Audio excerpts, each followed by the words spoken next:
ठीक है, तो आज हम फिर बात करने वाले हैं क्या, थर्ड सेमेस्टर का फार्मास्यूटिकल माइक्रोबायोलॉजी। कल हम वीडियो अपलोड कर रहे हैं फर्स्ट सेमेस्टर का एचएपी का। ठीक है, तो अगर आपको पता होगा कि ये जो है हम इंपॉर्टेंट क्वेश्चन सॉल्व कर रहे हैं, यहाँ से हमारी यूनिट भी कहीं ना कहीं कवर हो जा रही है।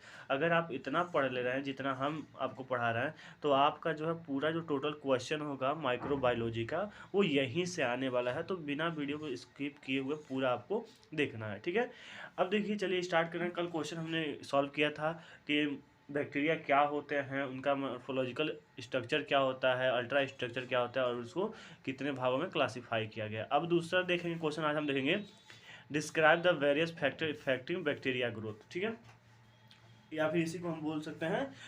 ठीक है, एक क्वेश्चन ये रहेगा और दूसरा हमारा क्वेश्चन यहाँ पे ये रहेगा, describe bacteria growth curve with all phase. यानी कि बैक्टीरिया ग्रोथ कर्व देखेंगे और क्या देखेंगे, फैक्टर इफेक्टिंग देखेंगे। ठीक है, तो आपको बता दें कि फैक्टर इफेक्टिंग का मतलब यहाँ पे क्या कह रहा है। यहाँ पे कह रहा है कौन कौन से जो है बैक्टीरिया ग्रोथ को प्रभावित करते हैं। जैसे हम लोग का ग्रोथ होता है, यानी हम लोग ग्रोथ करते हैं, बढ़ते हैं, तो हम लोगों को कौन कौन सा अगर इफेक्ट हम लोगों पे पड़े ताकि हमारा ग्रोथ रुक जाए, तो सेम यह सिचुएशन है कि बैक्टीरिया पे कौन कौन सा ग्रोथ पड़ेगा ताकि ये क्या होगा, इसका ग्रोथ रुक जाएगा, यानी कि इनकी ग्रोथ नहीं होगी या मल्टीप्लिकेशन नहीं होगा।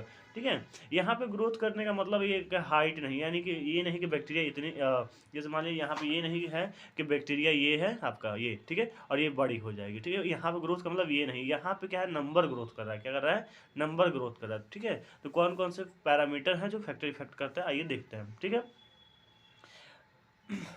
Physical parameter for growth of bacteria, factor effective bacteria growth. ठीक है, यानी क्वेश्चन ऐसे भी पूछ सकता है। ठीक है, तो ये आपके क्या है, फैक्टर, यानी कि टेम्परेचर अगर ज़्यादा हो गया या फिर कम हो गया तो भी बैक्टीरिया का मल्टीप्लिकेशन नहीं होगा, यानी संख्या में वृद्धि नहीं होगी। पीएच भी डिपेंड करता है। ठीक है, गैसियस रिक्वायरमेंट भी होता है, ऑस्मोटिक प्रेशर भी होता है, और लाइट भी, लाइट का भी क्या होता है, इफेक्ट होता है। तो आइए देखते हैं एक एक करके। टेम्परेचर कैसे इफेक्ट डालता है, पहले ये देखेंगे। Temperature is the most important factor that determine the rate of growth, survival and death of microbe. Light क्या करता है, एक ऐसा पैरामीटर है, फैक्टर है जिससे हमें पता चलता है कि जो बैक्टीरिया है कितना ग्रोथ कर रहा है और कितना डेथ कर रहा है, कितना ग्रोथ कर रहा है और कितना डेथ कर रहा है। ठीक है, अगर हमारा जो है हाई टेम्परेचर हो जाएगा तो जो माइक्रो ऑर्गेनिज्म होगा या फिर ज़्यादा लो हो जाएगा, फिर भी वो क्या हो जाएगा, डैमेज हो जाएगा। क्या हो जाएगा, डैमेज। आप देखिएगा कि जो स्टरलाइजेशन होता है, ऑटोक्लेव होता है, उसमें हम क्या करते हैं, स्टरलाइजेशन में क्या करते हैं, बैक्टीरिया को रिमूव करते हैं, किल करते हैं। तो वहाँ पर क्या होता है, टेम्परेचर को हाई कर देते हैं। तो अगर टेम्परेचर को हाई कर दें या फिर ज़्यादा टेम्परेचर लो भी हो जाए तो आपको क्या होगा, बैक्टीरिया ग्रोथ नहीं होता है। इसलिए देखिए फ्रिज यूज़ करते हैं, फ्रिज में क्या होता है, टेम्परेचर कम होता है। क्या होता है, टेम्परेचर कम होता है, तो वहाँ पे भी बैक्टीरिया क्या होता है, ग्रोथ नहीं होता। क्यों, क्योंकि इतना कम टेम्परेचर होता है, बैक्टीरिया वहाँ पर सर्वाइव ही नहीं कर पाता है। ठीक है, ठीक है, और बात करें कि कई सारे बैक्टीरिया होते हैं जो हाई टेम्परेचर पे भी सर्वाइव करते हैं, कई सारे बैक्टीरिया जो होते हैं लो टेम्परेचर पे सर्वाइव करते हैं। तो ये भी वहाँ पे देखना पड़ता है कि किस प्रकार का, किस टाइप का बैक्टीरिया है। ठीक है, तो यहाँ पे टेम्परेचर की बात करें तो जो बस आपको सिंपली क्या याद रखना है कि जो आपका बैक्टीरिया है वो ग्रोथ करेगा आपका कितना, 4 से लेके 47 डिग्री तक, यहाँ तक आपको बैक्टीरिया क्या हो, ग्रोथ। कहीं कहीं पे लिखा है 20 से लेके आपको कितने, 60 तक, यानी कि 60 सेल्सियस तक बैक्टीरिया ग्रोथ कर सकते हैं। और इससे ज़्यादा टेम्परेचर कर दिया जाए या फिर इससे कम कर दिया जाए तो बैक्टीरिया ग्रोथ नहीं करते। लेकिन क्या है कि बैक्टीरिया किस नेचर का है वो भी डिपेंड करता है। यहाँ पे 3 बैक्टीरिया को नाम दिया गया है, इसको आप देख लेंगे। ठीक है, अब पीएच कैसे प्रभावित करता है। अब देखिए, all bacteria grow at different different pH range, यानी कि बैक्टीरिया जो होता है डिफरेंट डिफरेंट पीएच रेंज पे क्या करता है, ग्रोथ करता है। डिफरेंट डिफरेंट पीएच रेंज पे क्या करता है, ग्रोथ करता है। तो अगर पीएच रेंज क्या है, 1 से लेके और 6.5, ठीक है, यानी 6.5 तक अगर बैक्टीरिया होता है तो एसिडोफाइल बोलते हैं। ठीक है, और यहाँ पे 6.5 से लेकर 7.5 तक होता है तो न्यूट्रोफाइल। न्यूट्रोफाइल देखिए, फाइल आप याद कर लीजिए, यानी कि आप जानते हैं कि जो एसिड होता है वो 1 to 6 तक होता है, 7 जो होता है वो न्यूट्रल होता है। ठीक है, तो यहाँ पे 6.5 से लेकर 7.5 तक क्या होता है, एल्कोलिसिस फाइल, यानी कि बेस होता है। ये क्या होता है, बेस रेंज होता है। अब देखिए ग्रोथ कैसे, गैस कैसे इफेक्ट डालता है, यानी कि सोचने वाली बात है, गैस कैसे इफेक्ट डालता है। तो देखिए आपको पता होना चाहिए कि जो बैक्टीरिया होता है, कुछ बैक्टीरिया को रिक्वायर होता है O2 ग्रोथ करने के लिए, कुछ बैक्टीरिया को रिक्वायर होता है CO2 ग्रोथ करने के लिए। ठीक है, तो gas also effect the growth of bacteria, O2 and CO2 effect the growth of bacteria. ठीक है, तो अब देखिए कैसे होता है, जैसे यहाँ पे हमने 2 बैक्टीरिया का नाम लिखा है, एरोबिक बैक्टीरिया और एनारोबिक बैक्टीरिया। ठीक है, एरोबिक बैक्टीरिया को क्या चाहिए, ऑक्सीजन चाहिए। अगर हम इसको ऑक्सीजन ना दे क्या करें, CO2 दे दें तो ये क्या हो जाएगा, डैमेज हो जाएगा, यानी कि इसकी डेथ हो जाएगी और ये ग्रोथ नहीं कर पाएगा। ठीक है, और ये बात करें अगर एनारोबिक बैक्टीरिया को हम क्या करें, O2 दे दें, ठीक है। अगर O2 दे देते हैं तो ये ग्रोथ नहीं कर पाएगी। इसको ग्रोथ करने के लिए क्या चाहिए, CO2 चाहिए। क्या चाहिए, CO2 चाहिए। इसको ग्रोथ करने के लिए आपको बता दें O2 चाहिए, इसको ग्रोथ करने के लिए CO2 चाहिए, ठीक है। तो अगर हम इसको CO2 देते हैं तो इसकी कोई रिक्वायरमेंट नहीं होती। इसको हम O2 दे देंगे तो क्या होगा, डेथ कर जाएगा। इसको हम CO2 दे देंगे तो डेथ कर जाएगा। तो गैस भी कहीं ना कहीं इफेक्ट डालता है हमारे ग्रोथ ऑफ बैक्टीरिया को। ऑस्मोटिक प्रेशर देखिए क्या होता है, ठीक है। अब देखिए आपने पढ़ा होगा फिजिकल फार्मास्यूटिक्स में आइसोटोनिक सोल्यूशन, ठीक है। तो वहाँ पे ऑस्मोटिक प्रेशर आपको बताया गया।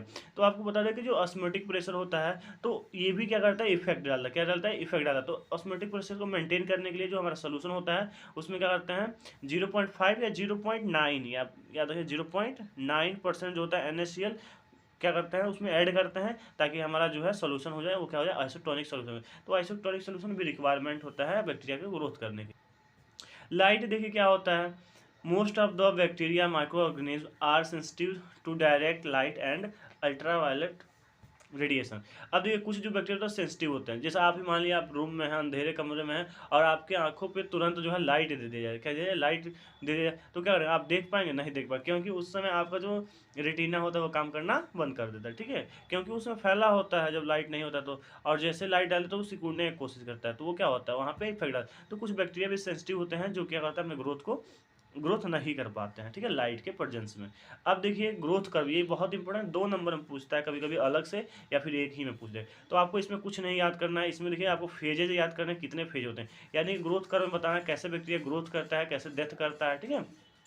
तो यहाँ पे देखिए हम लोग ग्राफ के हेल्प से देखेंगे, क्योंकि ग्राफ अगर आपने बना दिया तो आपको मार्क्स पूरे मिलेंगे। अगर आपने ग्राफ नहीं बनाया, थ्योरी लिख दिया, तो कोई भी मार्क्स नहीं देगा, ठीक है। तो देखिए यहाँ पे 4 फेजेज होते हैं, कौन कौन से, लैग फेज, लॉग फेज, ठीक है, स्टेशनरी फेज और डिक्लाइन फेज या फिर डेथ फेज भी बोलते हैं इसको, ठीक है। इसको हम डेथ फेज भी बोलते हैं, ठीक। तो अब देखिए लैग फेज जो होता है ये पहला चरण होता है। क्या होता है, पहला चरण होता है। In this phase bacteria are introduce in culture media, so in this phase so no growth bacteria, यानी कि बैक्टीरिया को क्या इंट्रोड्यूस कराया जाता है। यानी कि आपको बता दें कि लैग फेज में क्या होता है, हम कल्चर में बैक्टीरिया को डालते हैं। जैसे मान लीजिए यहाँ पे हमारा क्या होगा, ये हमारा कल्चर हो गया, इसमें हम बैक्टीरिया को क्या करेंगे, डालेंगे। इसमें हम बैक्टीरिया, ये हमारा कल्चर हो गया, बैक्टीरिया को इसमें हमने ऐड कर दिया, क्या कर दिया, ऐड कर दिया। तो हम कल्चर में बैक्टीरिया को ऐड करते हैं, यहाँ पे कोई भी ग्रोथ नहीं होता है।